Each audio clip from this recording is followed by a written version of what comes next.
Hello everybody, welcome back to 2CTV with your latest update, this time from the Fifth Republic of France.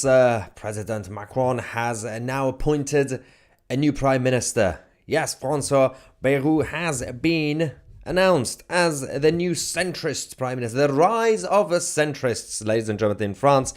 Basically, nothing has changed, sort of mentality. We're going to talk about this new PM in Paris, and of course the reaction to this news, because at least he's not a left-winger. I guess that's good news, but not much will change in terms of the consensus against Emmanuel Macron's administration in general. Obviously we'll talk about what happened over the last few days and weeks with Barnier and others. Also, my scar is getting worse. This is my war scar. No, I scratched myself in sleep. Last night, people said it did look like an A. I said it doesn't. Actually, it does look like an A. Anarchists. Yeah. Anyway, let's talk about this update because over the last couple of hours, we've been getting the more information about what Macron is going to be doing. As you guys know, France is changing. It's massively changed. Obviously demographic, with a lot of migration and obviously multiculturalism that's been tolerated by the French establishment. Now the Islamic community are growing, even though Macron and even Bayrou himself are saying we are centrists, we believe in secularism. Ooh, sure, good, fair enough.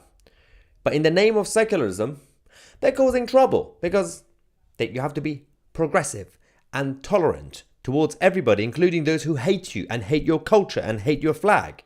Now, the problem we had over the last few weeks and months was that Michel Barnier, who's centre-right, was absolutely useless.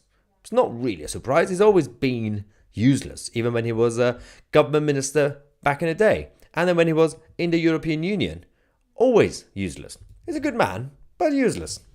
Having said that, the change is here. And the change in France means no change.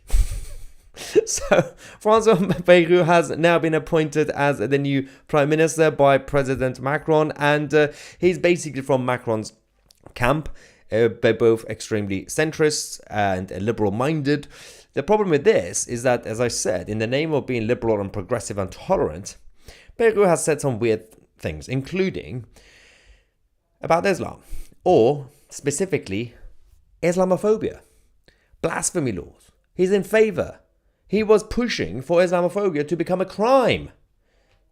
He's supposed to be a centrist, by the way. Anyway, let's see what this man has said. Islamophobia is a feeling that revolts me. It is a racism that creates extreme rejections. It's not racism, by the way, which carries the seeds of a considerable violence. It is therefore a duty of the state to fight against this rise of Islamophobia, which is nothing other than a rejection of the other, a crass ignorance of Islam. Ignorance of Islam. Interesting. Okay, so criticizing an ideology, opposing an ideology that is extremely dangerous in a rational manner, it revolts him. And it's your ignorance if you have a problem with Islam.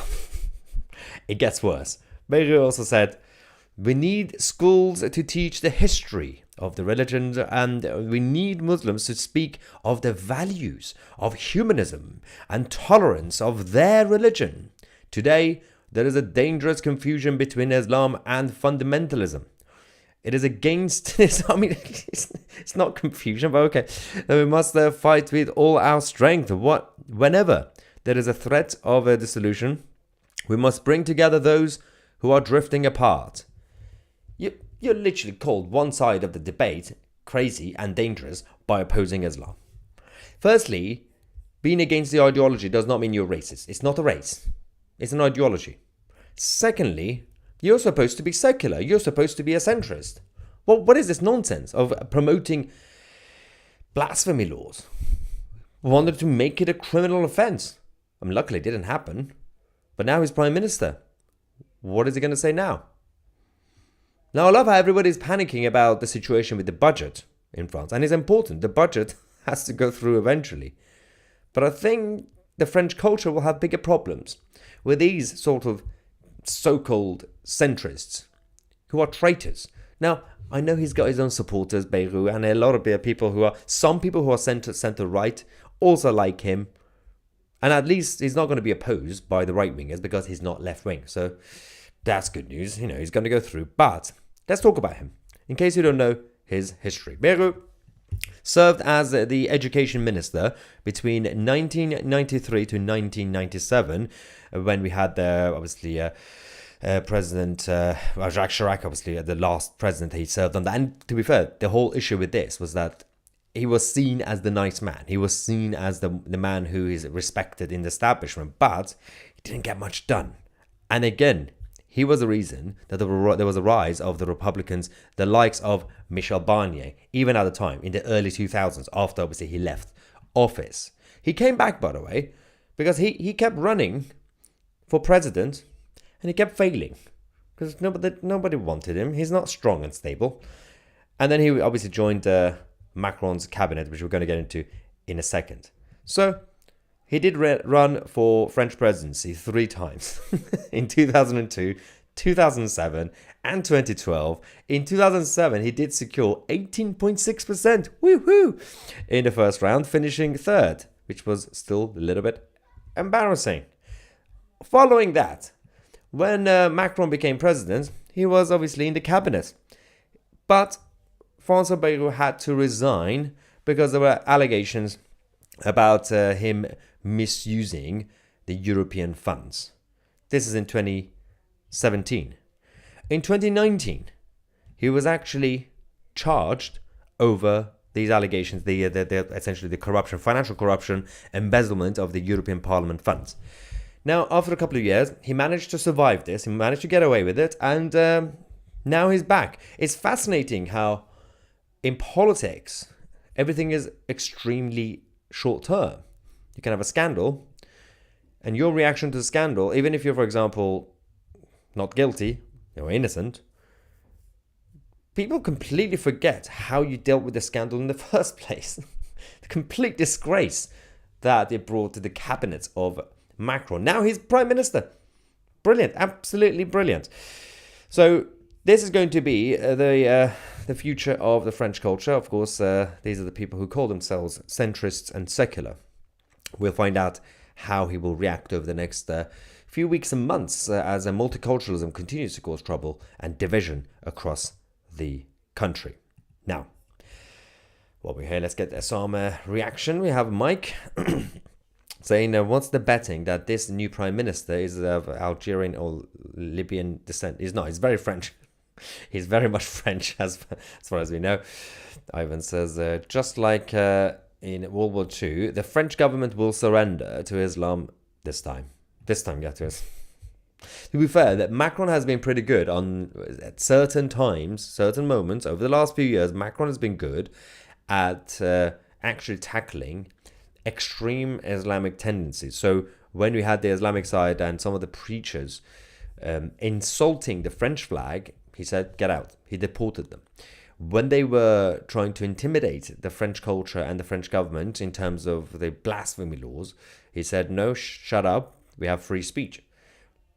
That's why it's a surprise that he's brought in someone who's actually in favor of blasphemy laws when it comes to Islam. I mean, I know that's not his priority right now, but his priority is to get someone who's not going to be opposed by the right-wingers and the left-wingers or whatever, and someone who can actually just pass a budget going forward to help the economy. But, I mean, firstly, we will judge his performance in general as Prime Minister, but I think there are bigger long-term problems that they need to look after. Now, Stu says, we should teach the history of the methods of the spread of Islam, expose the barbarism. Yeah, if because obviously the new Prime Minister wants more education about the good stuff about Islam. I think it's also important to teach people how the whole ideology was being spread around the world. Was it by people voluntarily converting? Or was it perhaps by conquests and expanding the Islamic empire over the centuries and having a lot of babies with your cousins? Anyway. What's this? The Light Life says, I just watched Maya Tusi's recent video on who is actually running the British government. It's all a puppet show until it's not. Also watched his excellent video on Argentinian President Milei. Yes, I do like Javier Milei. Yeah, I mean, that specific video was actually about it's all the video that Dominic Cummings did this interview a while ago about the British state. Even though that video was specifically about the UK, but actually it still relates to all the other countries right now, including France and the Netherlands and elsewhere. So if you want to see who actually runs, and it's not really some sort of conspiracy theory like lizards from Mars, these are the faceless bureaucrats who make the decisions in the first. And it's been going on for ages. For those who are familiar in Britain with the TV show Yes Minister and Yes Prime Minister, it was supposed to be a comedy, but actually even back in the 70s and 80s, it was extremely realistic and still relevant today, because it basically showed the relationship between the civil service, bureaucrats, and of course, the elected politicians, the government ministers. Who's actually in charge? It's not the ministers. Does this mean they can keep the immigrants now? Yeah, can you stop sending them to the UK? That would be lovely, right? I don't think that's going to happen.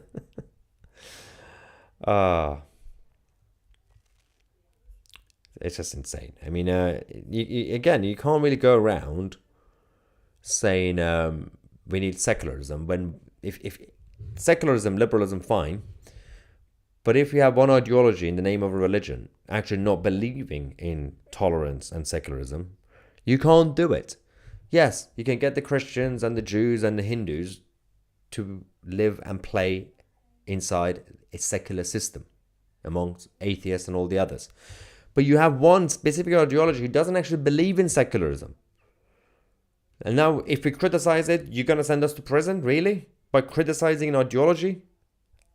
What? All ideologies, all religions, everything has to be able to be criticized, scrutinized, and even mocked. That is the true definition of a free society. If you don't have it, then you don't have a free society. Anyway. Jesus says the UK isn't a country, they're coming to England. What? There's a problem with, we have this issue with the rise of woke language over the last few decades. A lot of people are sensitive in the West.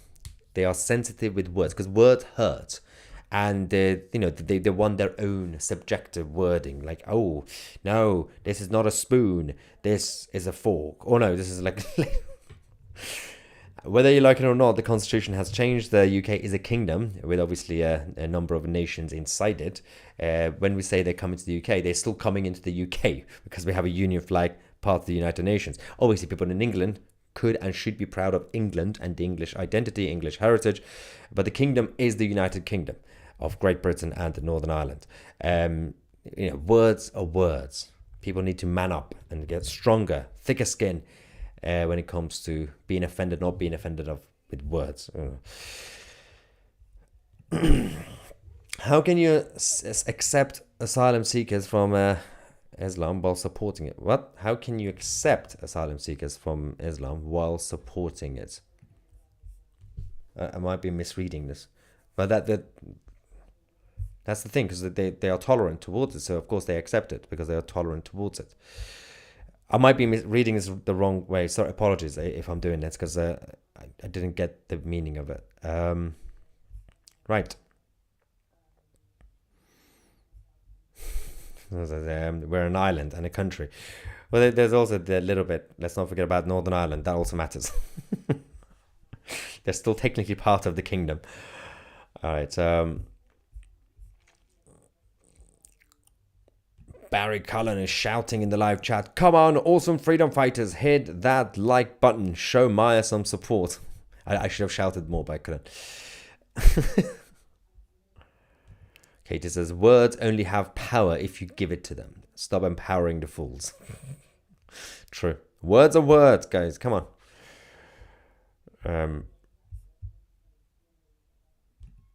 Sticks and bones will break my bones, but names will never hurt me. We need to bring back this chant. Yeah, or as my good friend Peter Lloyd said once on Sky News when he was debating a feminist. If you haven't seen it, go on YouTube, type in Peter Lloyd, feminist, Sky News. He literally said at the end of the interview, sticks and stones may break my bones, but there's always something that offends a feminist. And then the feminist gets completely lost it. Definitely go watch that. It was Peter's peak moment. I have a super chat saying, my American friend who has lived in Paris since the age of 18. Wow. And wanted to wait until 10 years to get the passport. She's in year 9. Year 9. But she told me she's leaving. She works at the LVMH. Arnold won't be happy. I mean, a lot of people. I don't understand why there's this obsession. By the way, there's a lot of people from the United States who are still fascinated by Paris in 2024. I mean, if you really want to see France, don't go to Paris. I mean, it's my own personal advice. There are lovely, lovely places in France that you can actually hang out with French people.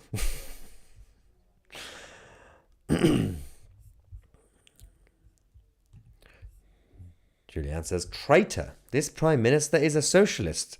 Well, centrist. But we, French, have voted for far right in the last general elections and legislative to elect a deputy. It is it's a democratic scandal. Yeah, I mean, you still have presidents. I mean, this is the whole point about having a president. You know, he's going to appoint prime ministers. Problem with this is, I mean, in defense of this crazy prime minister, he's not necessarily a socialist, but he's centrist enough to be seen as left-wing these days.